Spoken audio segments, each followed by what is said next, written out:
B ya. Nah, sekarang sudah bisa dilakukan sinkronisasi, silakan lakukan sinkronisasi. Dan sudah bisa melakukan sinkronisasi dengan baik. Semoga teman-teman bisa melihat videonya dengan seksama. Jangan di skip ya, supaya bisa dipelajari dengan baik.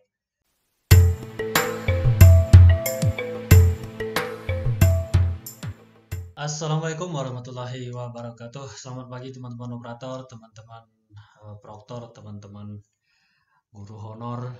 Pada pagi hari ini semoga teman-teman semua dalam keadaan sehat walafiat. Amin ya robbal alamin.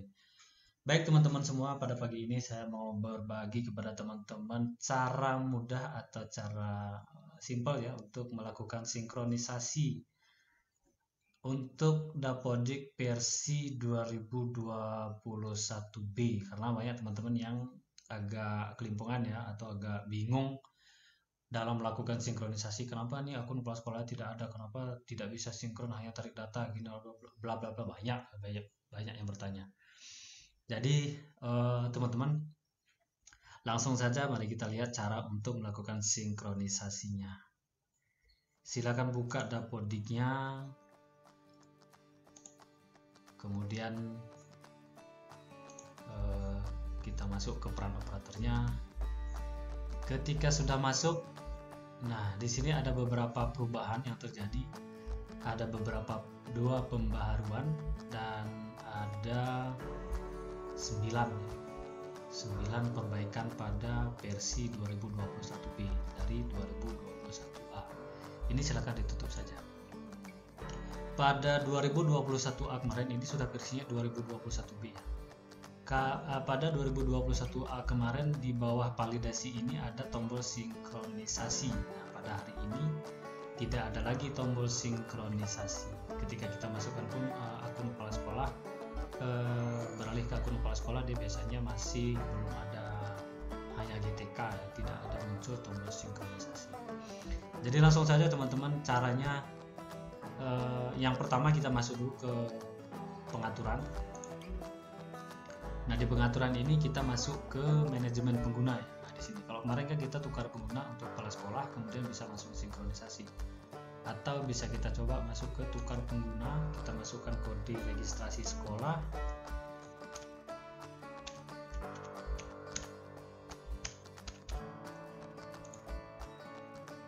Cari kepala sekolah, nama kepala sekolah saya di sini.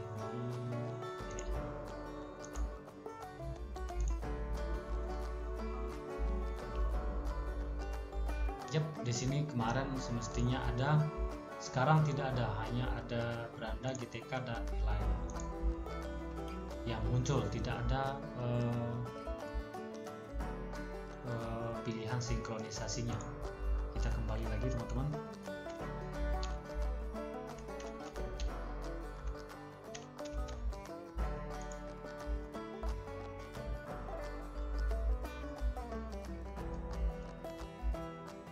Baik, kita tutup saja. Kembali ke pengaturan, kita masuk ke manajemen pengguna. Nah, seperti di sini manajemen pengguna, kemudian masukkan kode registrasi sekolah.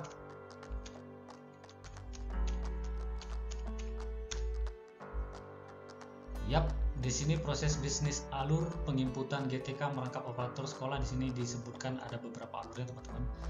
Alur penentuan role pengguna dan peran atau GTK merangkap operator sekolah.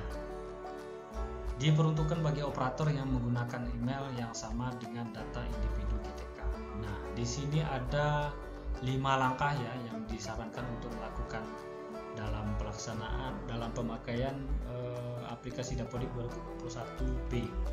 Yang pertama, masuk ke manajemen pengguna pada tab pengaturan. Kemudian yang kedua, lakukan filter data pengguna dengan memilih operator sekolah. Kemudian yang ketiga, pilih data pengguna yang akan dilakukan pemetaan menjadi GTK. Ini sama dengan kepala sekolah ya, yang kita bisa lakukan pemetaannya. Kemudian yang keempat, klik tombol pemetaan GTK merangkap OPS, pilih data GTK.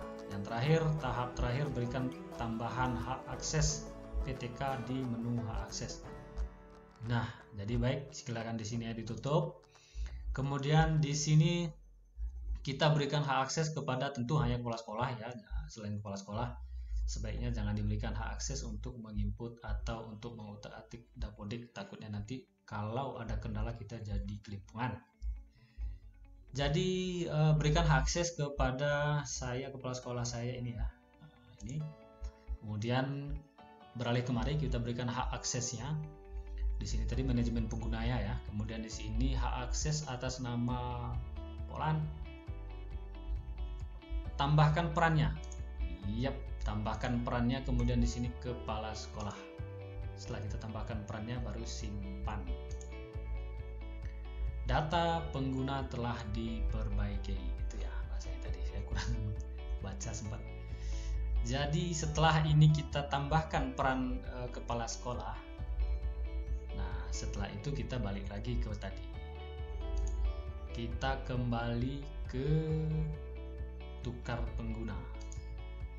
Kita masukkan kode registrasi sekolah.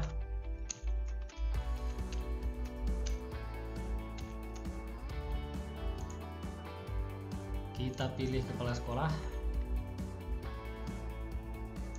ya, tukar pengguna.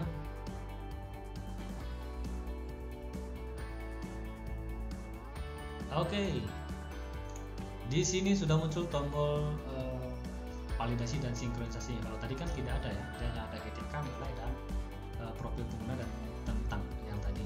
Sekarang setelah kita lakukan hak akses, kita berikan hak akses pengguna tadi, pemetaan hak akses tadi, jadi muncul validasi dan sinkronisasi. Sebelum melakukan sinkronisasi biasanya kita diarahkan untuk melakukan validasi pada setiap tabulasi terlebih dahulu. Ini kita tekan klik dulu. Sarpras, peserta didik, GTK, rombongan belajar dan jadwal pembelajaran, nilai dan referensi. Nah, kalau ini sudah nol semua baru kita bisa lakukan sinkronisasi. Kalau masih ada yang invalid tentu tidak bisa melakukan sinkronisasi, tapi kalau ada yang warning itu tetap bisa melakukan sinkronisasi ya teman-teman. Nah kalau semua sudah dilakukan pengecekan seperti ini dan invalidnya itu sudah nol, bisa dilakukan sinkronisasi.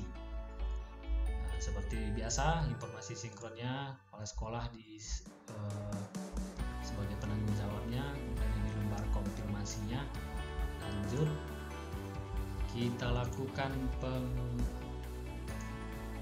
konfirmasi di setiap tabulasi.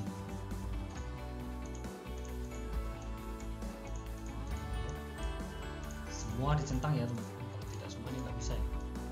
Konfirmasi dapodik, isiannya itu seperti ini. Lanjut sinkronisasi.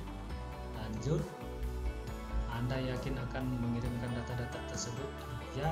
Kita lihat bisa sinkron apa tidak. Mohon tunggu, sedang memuat halaman ini. Oke. Yap. Nama identitas sekolahnya sudah lengkap. Di sini koneksi dengan server terhubung. Sinkronisasi terakhir dilakukan 16 November, berarti sekitar 1 minggu yang lalu. Sinkronisasi ini sebelum keluar aplikasi patch 2021B ya. Nah, sekarang sudah bisa dilakukan sinkronisasi. Silakan lakukan sinkronisasi dan sudah bisa melakukan sinkronisasi dengan baik. Semoga teman-teman bisa melihat videonya dengan seksama. Jangan di skip ya, supaya bisa dipelajari dengan baik. Itu ya teman-teman. Kalau video ini bermanfaat, silakan klik subscribe, like, komen, dan share kepada teman-teman yang membutuhkan atau yang belum mengetahui. Mohon dukung channel kami supaya bisa memberikan informasi-informasi terbaru tentang pendidikan kepada teman-teman semua. Terima kasih teman-teman. Assalamualaikum warahmatullahi wabarakatuh.